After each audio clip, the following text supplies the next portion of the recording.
the fear of judgment and how much fear we have of when we do speak up, what other people will think, how it will be received. Will people laugh?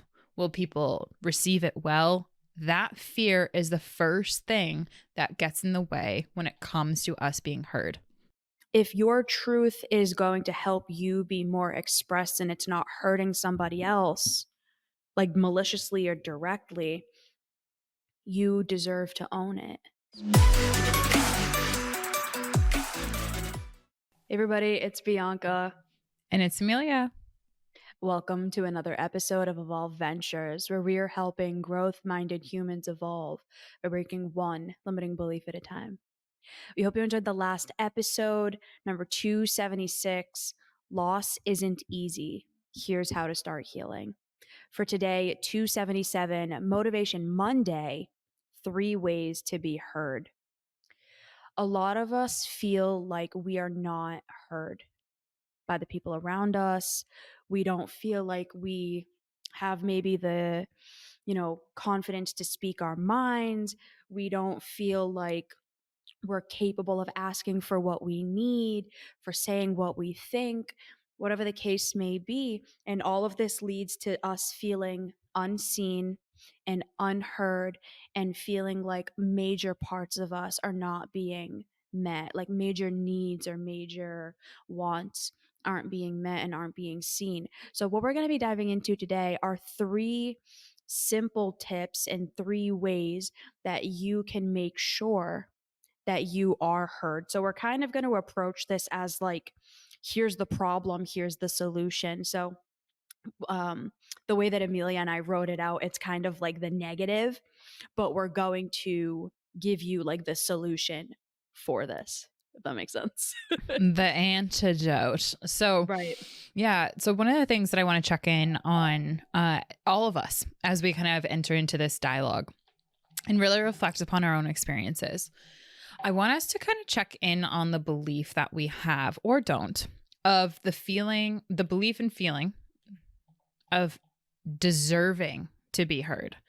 Because I think that that's an important component to check in on before we talk about the 3 things that we have. Because if you're someone who has a belief that you don't deserve to be heard, and that's an unconscious narrative that has been passed down generationally. Let's say, for example, you have seen growing up that at the dinner table, you only have the father speaking up. And whenever you get into a bigger family gathering, let's say only the grandfather is speaking up and having the conversations and leading the conversations. And it's not really maybe the women, let's say, for example, either that is your mother or your grandmother or the aunt, right? Whatever it is. And just making this very simple example, you might have inherited a unconscious narrative that says, I don't, as a woman in this culture, deserve to be heard, deserve to speak up, deserve to have a verbal seat at the table. And now that one unconscious narrative, that one unconscious belief, that is what often will get carried into every other area of your life. So your intimate relationships, when you go through a drive-through and they ask you if you want to donate, like the grocery stores, the jobs, right? All of these different arenas, the tables that you find yourself in. So I just want to check in with everyone. What did you experience? Did you see and did you have modeled the people that you looked up to when you were younger or who had authority over you? Did they pave the path that encouraged a deservency factor for you to be heard? Or was that something that only the adults talked? You were only heard when you were spoken to, right? So just check in on that. Because I know for me, definitely, and I know that I'm not alone in this, and Bianca, you and I have talked about this, especially with our community, whether it be out of the muds or on IG Lives and whatnot. There's a lot of when you grow up, you don't speak unless you're spoken to, right? Respect your elders, right? You don't really have a say in what we do as a family because you're a child. All of those narratives get really built into you. And so there's already that unconscious. Are talking. Exactly. There's already that unconscious, I don't deserve to speak here. And then that carries with us. And we definitely don't know when does that change or when does that switch happen, right? A lot of the reasons why when we get around family, we often regress into a younger version of ourselves. So 0 to 10, how much do you believe that you deserve to be heard? Let's start there. Okay. Okay. So now that you have the number 0 to 10, how much do I deserve to be heard? Where do you fall on that spectrum? You might be at a 10, you might be at a 0, binary, you might be somewhere along the spectrum. So as we get into this episode, the 3 things that we want to share with you, the 3 ways to be heard, really help you pull out where you will continue to either fall on the spectrum or where your growth opportunity is, where you can maybe double down and maybe start to work on one of these 3 things. Okay. So the first one that you can always count on when it comes to being heard is by actually looking at how much fear you have around the judgment of when you do speak up. So let's say, for example, you're in class. I want everyone to kind of come back to an example where there was an opportunity to answer a question. So who read chapter number 1, right? There's a fear that all of us probably had, some more than others, of the judgment of what would other people think if I were to raise my hand? What would other people think if I were to say, yeah, but I have a question about this, this, and that, right? The fear of judgment and how much fear we have of when we do speak up, what other people will think, how it will be received. Will people laugh? Will people receive it well? That fear is the first thing that gets in the way when it comes to us being heard. So B, let's say the opposite of that. If someone does have that fear of judgment when they do speak up and they're falling somewhere along the spectrum, what is our suggested antidote when it comes to this number 1 thing? I would say identify the fear. So jot it down. What is the automatic thought that's popping up that's causing you to then have a negative emotion and then to do a behavior of not wanting to actually speak your truth? So let's say, for example, I did have a question. And the fear that came up was, if I raise my hand, everyone's going to get annoyed with me. So then I feel anxious. So then I don't say anything. Mm. The problem lies in that automatic thought. Everyone's Right. going to judge me. And so I let that fear stop me from actually getting a clarifying question, which might, help me do better on a test or whatever the case may be. So, number 1, identify what the fear is that is stopping you from doing what you need to do. Mm. Okay, beautiful. So we have number 1, we have the fear of judgment, and then the opposite of that, identifying what is the fear, and most specifically, distinctually, what is the automatic thought that comes up, because that's what's driving the behavior. So then number 2 on this, the second way to be heard, I have a community member in mind who had shared in our private Facebook group, Evolve Venture Society, who had shared about how they have transitioned from a role. What was formerly a manager is now someone who is working on a global team. And with that transition, she's having a difficult time really acknowledging the fact that she has to set boundaries. And I can imagine that in that overall work in her boundary area, speaking up and doing some of these things to be heard with her team, with her coworkers, maybe with some of the people that she's managing, it's going to be really challenging too, especially if she's somewhere along on the kind of lower side of deservancy. I don't deserve to speak up. If I was in a culture where I was able to maybe take a day off, but that wasn't something that my manager was okay with, I'm going to feel like maybe I'm afraid of what my manager in this new role might think of me. Okay. So let's say, for example, now that she's in her new role and now that she does have a global team and she's starting to say her boundaries and she's starting to speak up and try to be heard with her new manager. Let's say, for example, she says, I feel I'm really burning out. We have a global team, which is awesome. And I love the perspectives. However, I'm finding it really hard to kind of shut off because there are people around the world and we can always be connected as a team. While I love that, it comes with a really heavy downside in me. So I would really love if I could have the day off tomorrow. She has that conversation with her manager. Let's say, for example, she worked through the fear. Like Bianca said, she recognized what that thought was.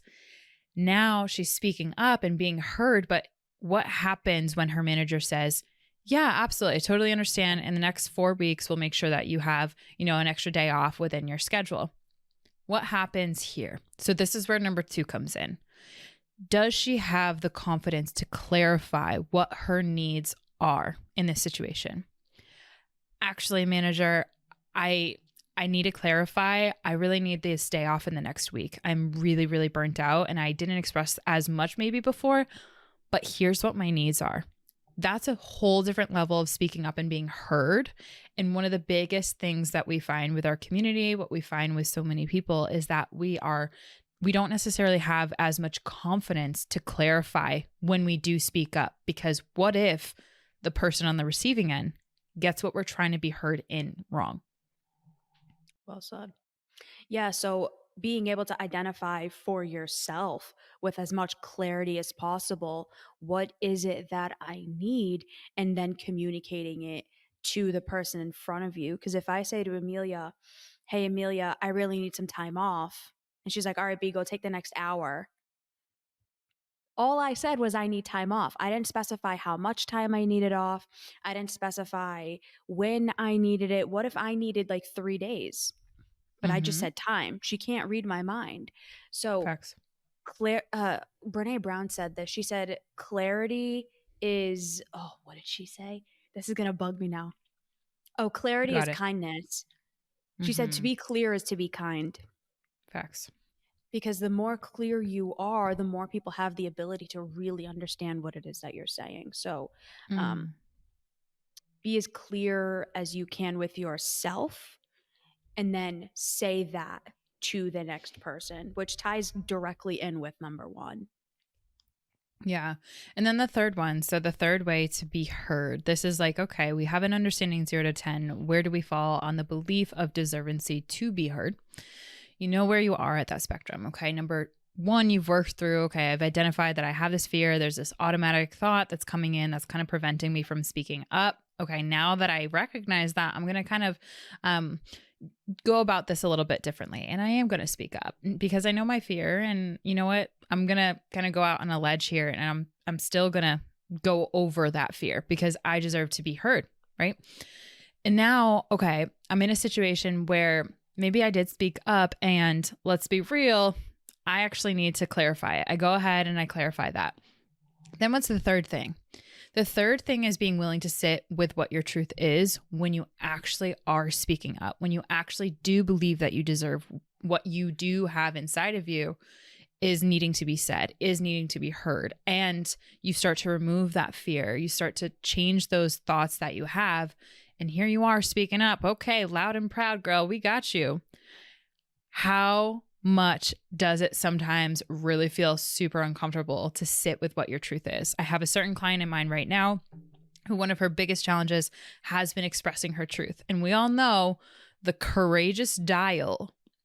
We all know what it feels like when we start to turn that up and when finally we set a boundary, let's say for all of our people pleasers in this community, when we finally, for once, we do set a boundary and we sit in the truth that like, I actually don't really want to go to that family wedding. Honestly, I never really wanted to. And with all due respect, I love you guys, but it's more important for me to stay home because I need that R&R, right? It's more important for me to do X, Y, and Z. When you put that truth out there, woo, the courage that it requires to sit in that truth. That's the last thing here. When you do not have the courage to sit in your truth, or when you're struggling to muster that up, that is one of the biggest things that I see, not only with my clients, but also in our community, that they start to dull down their light. They start to dull down their truth. They start to dull down what it is inside of them they desperately want to be heard in. So whether that is for you, a unique truth to what your needs are, like Bianca, your example, or whether that is about how you feel about something, have the courage to sit with your truth once it is heard. A lot of us have a tendency to take back what we said because we see other people's reaction. So if I Yeah. tell Emilia something and then I feel insecure because of her reaction, I'll be like, I'll maybe try to re-clarify it and change what I said. Like, oh, well, no. What I meant was, well, we start to get insecure or we feel uncertain because we're uncomfortable with someone else's reaction to our truth. Mm-hmm. But that is your truth. If your truth is going to help you be more expressed and it's not hurting somebody else, like maliciously or directly, you deserve to own it. And Mm-hmm. the other person has to kind of work with their own emotions about it. But we're not taught that. We're taught that we're responsible for everybody's emotions. So we struggle actually just owning our truth. Mm-hmm.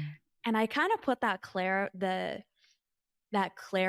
there on purpose because a lot of people might use this negatively and be like, well, I think you're ugly and that's my truth. So I'm going to tell you. It's like, well, that's not kind. That's not kind. And owning that truth isn't helping your relationship. It's not doing anything. So there are right and wrong times for this. So we're talking about the adaptive, productive times where you need to own your truth and say what you're thinking and feeling and Yeah. struggling because you're more concerned with what the other person might think about it. Mm, So I want to that's a make great sure I point. put that clarifier there.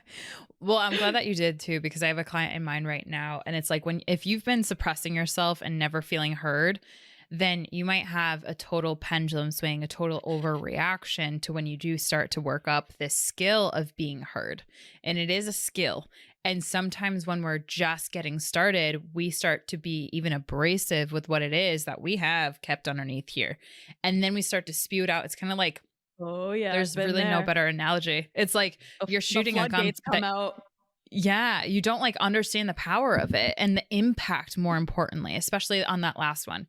When you have the courage to sit with your truth, oftentimes we have this unconscious need or responsibility feeling, or even core belief that we're responsible, that the person on the other side of when I do express what I need to express to feel heard, what I do express in order to share my truth, we're not necessarily conscious around what is the impact of this truth or what I do have inside of me. What is the impact going to be on the person that I'm trying to be heard with? And one of the conversations that I did this past week with a client of mine, I was so proud of her because she literally she has a tendency to just go overreactive to being responsible for other people's reaction to her truth. So she never speaks her truth. So the pendulum swing is going to be a much more probable for her. But here's the thing. The gift in that is that you understand you understand the impact of when it is your truth. The downside of that is that you have an additional responsibility to navigate yourself and not take your truth back to what you just said, not reiterate or clarify just because you're insecure in actually that truth for maybe the first time being finally exposed. But I think that all of us have our journey in that and how we navigate sharing our truths and the impact that that has in our approach of sharing that. So that's a whole nother episode, but yeah. Episode suggestion? My episode suggestion is 255. It's another Motivation Monday. How to handle your inner critic. You? 258. Why do I keep boxing up my emotions? If speaking your truth and being heard are something that you struggle with, please reach out. We have so many tools here at Evolve Ventures that can help you to finally be the most authentic, fulfilled, expressed version of yourself. And one of them is the brand new You Do You program that we just launched. It is a completely online therapy and or coaching program. It really meets you where you are and helps you in the way that feels aligned and comfortable and safe for you. And it's super affordable. If this is something you're interested in, please reach out or go to evolveventurestech.com/therapy and the information is on there. All right, everybody, have a beautiful week and we will see you next time. Bye. Bye, everyone.